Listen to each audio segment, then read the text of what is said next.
नमस्कार, स्वागत है आप सभी का एबी स्टार न्यूज में और मैं हूं आपके साथ जुबैर चौधरी। वक्त तो चला अपने उत्तर प्रदेश का, जहां सबसे पहले बात करेंगे सीएम योगी आदित्यनाथ की कैबिनेट बैठक की। आपको बता दें कि सीएम योगी आदित्यनाथ ने कैबिनेट की बैठक ली।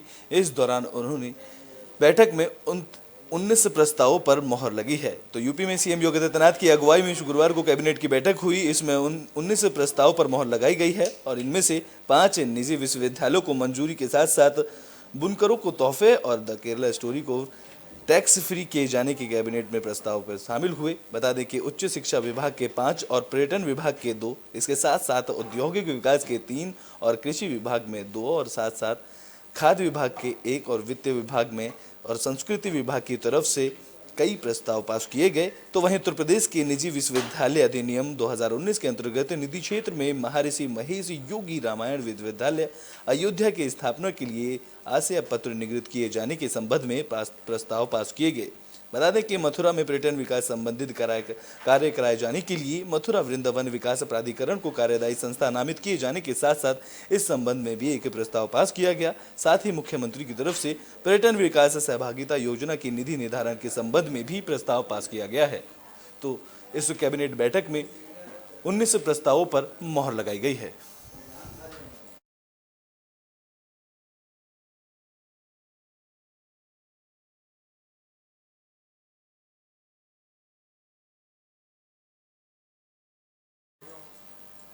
तो ब्रिटेन में बात तो मथुरा की कर लेते हैं, जहां श्री कृष्ण जन्मभूमि और ईदगाह मामले को लेकर सुनवाई की गई। बता दें कि इस दौरान अगली सुनवाई की तारीख 25 मई को रखी गई है। तो मथुरा के सिविल कोर्ट में श्री कृष्ण जन्मभूमि शाही ईदगाह को हटाने को लेकर हिंदू महासभा की तरफ से दर्ज किया गया मुकदमे को लेकर कोर्ट में सुनवाई की गई, जहां हिंदू पक्ष की तरफ से राष्ट्रीय कोषाध्यक्ष दिनेश शर्मा और एडवोकेट दिनेश वर्मा कोर्ट में मौजूद रहे। तो वहीं मुस्लिम पक्ष की तरफ से एडवोकेट तनवीर अहमद और डॉक्टर निगम न्यायालय में हाजिर हुए। सुनवाई के दौरान हिंदू पक्ष और मुस्लिम पक्ष के अधिवक्ताओं के बीच तीखी नोकझोंक देखने को मिली। इस दौरान मुस्लिम पक्ष ने 7 रूल 11 पर बहस करने के लिए कहा, तो वहीं दिनेश शर्मा ने सेशन 28 के तहत मुस्लिम पक्ष की मांग विधि संगत नहीं होने का प्रार्थना पत्र लगाया। इस मामले में कोर्ट ने गंभीरता से लेते हुए दिनेश शर्मा के प्रार्थना पत्र पर आदेश रिजर्व रख लिया, जिसके बाद अगली सुनवाई की तारीख 25 मई को रखी गई है। सिविल कोर्ट सीनियर डिवीजन में भगवान श्री कृष्ण मंदिर से शाही ईदगाह को हटाने वाले मुकदमा नंबर 174 में सुनवाई हुई। सुनवाई के दौरान मुस्लिम पक्ष ने मांग की थी कि पहले 7 रूल 11 पर बहस हो और हिंदू पक्ष की मांग ये थी कि पहले ईदगाह में अमीर सर्वे हो, क्योंकि ईदगाह वाले लोग वहाँ पर जो प्राचीन साक्ष्य उनको नष्ट करने में लगे हुए हैं। तो माननीय न्यायालय में हिंदू महासभा ने आज नया प्रार्थना पत्र लगाया और प्रार्थना पत्र में मांग की थी कि सेक्शन 28 के तहत जो मुस्लिम पक्ष 7 रूल 11 की मांग कर रहा है वो जायज़ नहीं है, वो विधि सम्मत नहीं है। इसलिए माननीय न्यायालय ने हमारे प्रार्थना पत्र पर ऑर्डर रिजर्व कर लिया है और सभी मुकदमों में सुनवाई के लिए 25 मई की डेट। तो ब्रिटेन में बात और रायबरेली की कर लेते हैं, जहां स्ट्रांग रूम ड्यूटी में लापरवाही के मामले में एसपी ने 8 पुलिसकर्मियों को सस्पेंड किया है। बता दें कि रायबरेली में स्ट्रांग रूम ड्यूटी में लापरवाही मिलने पर 8 पुलिसकर्मियों को पुलिस अधीक्षक आलोक ने सस्पेंड कर दिया है।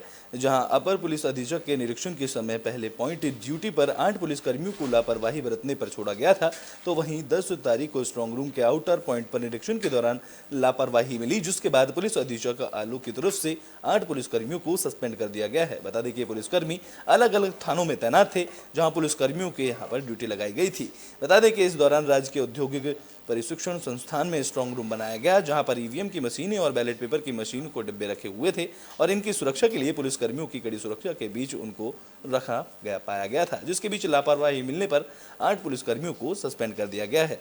इस दौरान पुलिस अधीक्षक आलोक प्रियदर्शी ने कहा है कि निष्पक्ष चुनाव और मतगणना कराने की कवायद में प्रशासन महीनों से बैठकर कराने के बाद चुनाव को संपन्न कराने के मामले को लेकर मतगणना कराने के लिए तैयारी की गई, जिसमें पुलिसकर्मियों की ड्यूटी के दौरान लापरवाही पाई गई थी और उन सभी पुलिसकर्मियों को अब सस्पेंड कर दिया गया है, जिसके बाद अग्रिम कार्रवाई अमल में लाई जा रही है।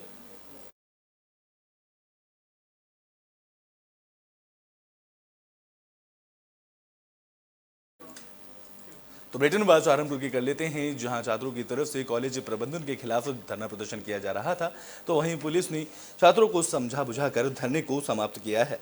सहारनपुर के बिहारीगढ़ में दून कॉलेज सुंदरपुर प्रबंधन छात्रों के आर्थिक शोषण को लेकर पिछले कई दिनों से चर्चाओं में और अब प्रैक्टिकल फीस के नाम पर कॉलेज में हो रही जबरन वसूली को लेकर छात्रों ने कड़ी नाराजगी जाहिर की है। बता दें कि गुस्साए छात्रों ने दिल्ली देहरादून नस्लवाही जाम किया, जिसके बाद बिहारीगढ़ थाना पुलिस ने मौके पर पहुंचकर छात्रों को समझाया, जहां कॉलेज प्रबंधन से वार्ता कर धरने को समाप्त कराया गया। तो वहीं कॉलेज गेट पर धरना प्रदर्शन के नेतृत्व में अखिल भारतीय विद्यार्थी परिषद के छात्र नेता रहे थे। इस दौरान हाईवे को जाम कर दिया गया था, जिसमें यातायात काफी प्रभावित हुआ। इस दौरान मौके पर पहुंची पुलिस ने छात्रों को समझा बुझाकर धरना प्रदर्शन को समाप्त कराया है।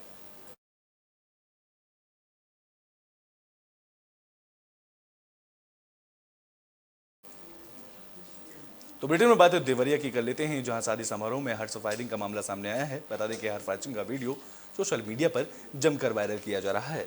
तो देवरिया के तरकुलावा थाना क्षेत्र के एक शादी समारोह में असलहा फायरिंग करते हुए हर्ष फायरिंग की गई, जिसका वीडियो सोशल मीडिया पर जमकर वायरल किया जा रहा है। आपको बता दें कि पूरा मामला देवरिया जिले के तरकुलावा अंतर्गत 16 हुला रामनगर का बताया जा रहा है, जहां ग्राम प्रधान के साथ एक शादी समारोह कार्यक्रम में डीजे की धुन पर एक युवक हाथ में अवैध असला लहराते हुए हर्ष फायरिंग करते नजर आ रहा है। तो वहीं हर्ष फायरिंग का वीडियो सोशल मीडिया का वायरल हुआ, जिसके बाद पुलिस ने कार्रवाई की है।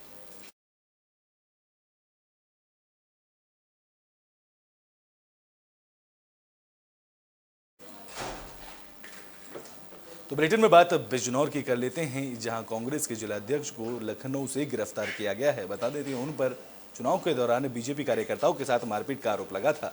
तो बिजनौर में 4 मई को नगर निकाय चुनाव के मतदान के दौरान नगर पालिका अध्यक्ष पद के बीजेपी प्रत्याशी और उनके भाई पर हमला करने के आरोप में कांग्रेस जिलाध्यक्ष और कांग्रेस प्रत्याशी के पति शेरबाज पठान को पुलिस ने लखनऊ से गिरफ्तार किया है, जिसके बाद उन्हें ट्रांजिट रिमांड के लिए बिजनौर लाया गया। दरअसल बिजनौर के चांदपुर इलाके में 4 मई को नगर निकाय चुनाव में मतदान के दौरान बीजेपी प्रत्याशी और उनके भाई पर मारपीट और हमले के साथ साथ कांग्रेस के जिलाध्यक्ष शेरबाज पठान और उनकी पत्नी कांग्रेस की चांदपुर के अध्यक्ष पद की प्रत्याशी जीनत पठान सहित 30 लोगों पर मुकदमा दर्ज किया गया था, जिसके बाद पुलिस ने 2 लोगों को इस मामले में जेल भेजा था।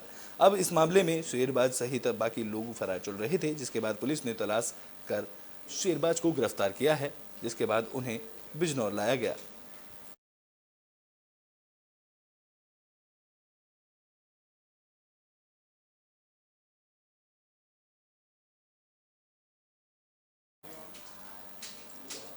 तो ब्रिटेन में बात प्रयागराज की कर लेते हैं, जहां पुरानी रंजिश के चलते दबंगों ने घर में घुसकर परिवार के साथ मारपीट की। इस मामले में परिवार ने प्रशासन से न्याय की गुहार लगाई है।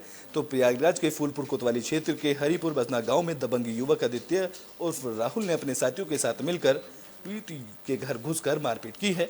इस दौरान इस मामले को लेकर पीड़ित परिवार की तरफ से फूलपुर थाने में मारपीट की शिकायत की गई, जिसके बाद मौके पर पहुंची पुलिस ने घायलों को इलाज के लिए सामुदायिक स्वास्थ्य केंद्र फूलपुर भेजा, जहां हालत गंभीर होने के कारण कई घायलों को जिला अस्पताल के रेफर कर दिया गया। इस दौरान पीड़ित परिवार ने बताया है कि उनकी तरफ से दबंग युवक राहुल के खिलाफ फूलपुर थाने में धारा 376 के मुकदमा दर्ज किया गया था, जिसके बाद गवाही के लिए परिवार के लोग कोर्ट पहुंचे थे, जहां पर राहुल की तरफ से उनको धमकी दी गई थी, जिसके बाद युवक ने घर में घुसकर परिवार के लोगों के साथ मारपीट की है।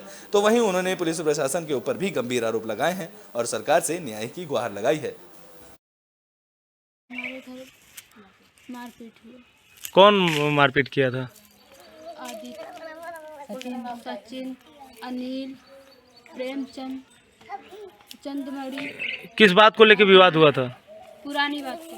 अच्छा, पुरानी रंजिश को लेके। तो क्या किसी को चोट भी आई है? हाँ, यस सर। किसको आई है? मेरे बड़े पापा का सर टूट गया है और हाथ टूट गया है। मेरे पापा का हाथ टूट गया, बड़ी मम्मी का सर टूट गया। यहाँ पे कल ये पुरानी भी मैटर था, ये झगड़ा लड़ाई हुआ था, हमारे घर में घुस के मारा था। कौन मारे थे? राहुल है, आदित्य है, और आशीष है, चंदमणि है, राजमणि है। कहाँ के हैं ये लोग? और यहाँ पे मेरे परिवार भी है। अच्छा, आपके परिवार से ही हैं। तो आपने इसकी शिकायत कहीं पे की? आपने इसकी शिकायत कहीं पे की है? शिकायत भी थाने पे गई थी। थाने लोगों को सुनाई नहीं था। कोई पुरानी बात के लेकर ये लोग मारपीट किए थे। कौन मारपीट किए थे? आदित्य, अनिल, अशोक, अवधेश, आशीष, आदर्श। कहाँ के रहने वाले हैं ये लोग? यही हरिपुर का अच्छा, पड़ोसी हैं आपके। पड़ोसी हैं। किस बात को लेके विवाद हुआ था? पुरानी बात को लेकर विवाद हुआ था। तो किसी को चोट भी आई है? चोट आई है। किसको मेरे चोट? बड़े चाचा का, छोटे चाचा का, 2 चाची का, हमें भी, हमारे चाची की लड़की का भी 6 लोगों का चोट आई है।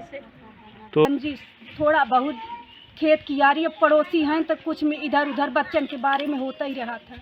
बस यही के लई के साहब जी कल रात में क्यों खाना खाता क्यों बनवाता, बस ग्रुप बनाए न कहाँ साहब जी फोन कहे हैं 4 बजे हल्ला भाई कि साहब जी से बात हो गई बा।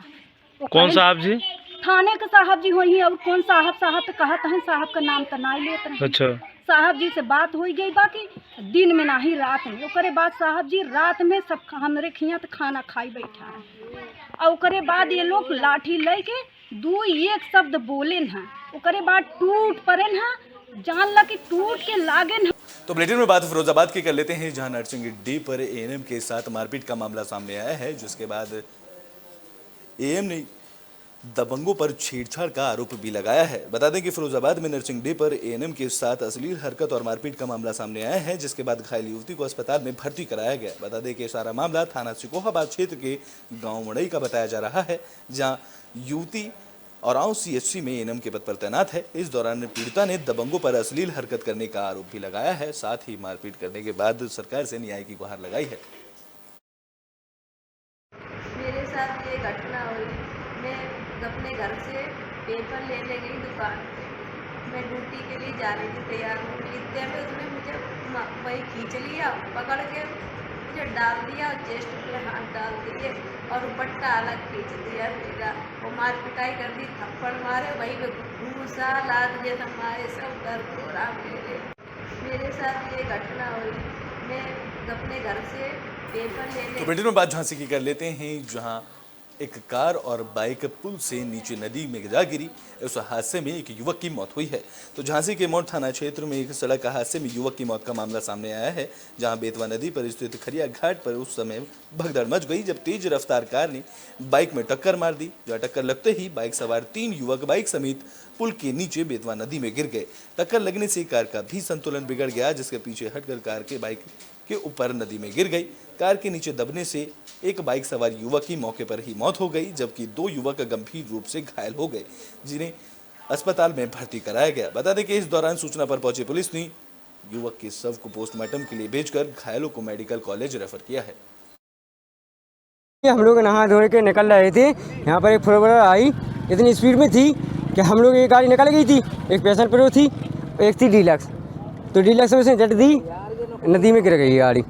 तो हमारा एक घायल पार्टी घायल हो चुका है, उसका नाम है मानवीन पाल, राम बाबू उसके पिताजी का नाम हैगा, और हमारा जो आलोक यादव हैगा वो बच गया, उसके दोनों पैर बस्ट हो चुके हैं। एक अजय हरवार है, वो हमारा भाई है चाचा का खाली खास, उसके दोनों पैर बेस्ट हो चुके हैं। कोई और गाड़ी गिरी है क्या? और कोई गाड़ी नहीं गिरी। इन लोगों 5 लोगों को हमने से बचाया है, इनको कांच फोड़ा, इनको अपने लोग छोड़कर इनको बचाया है हमने। 5 लोग किस गाड़ी में थे? इस गाड़ी में थे, 4 व्हीलर में, हाँ स्कॉर्पियो में।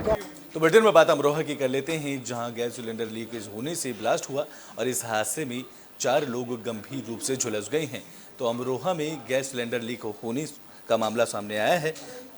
अमरोहा में गैस सिलेंडर लीकेज होने से बड़ा हादसा हुआ। बता दें कि गैस लीकेज होने से खाना बनाते समय सिलेंडर में ब्लास्ट हुआ और इस हादसे में 4 लोग घायल हुए हैं। जहां सिलेंडर फटने में मोहल्ले में अफरा तफरी का माहौल हुआ। सूचना के बाद मौके पर पहुंची पुलिस की टीम ने घायलों को अस्पताल में भर्ती कराया। तो वहीं इस हादसे के बाद घर की छत टूट गई, जिसकी चपेट में आने से 4 लोग घायल हुए। बता दें कि पूरा मामला धनौरा थाना क्षेत्र के मोहल्ला महादेव का बताया जा रहा है।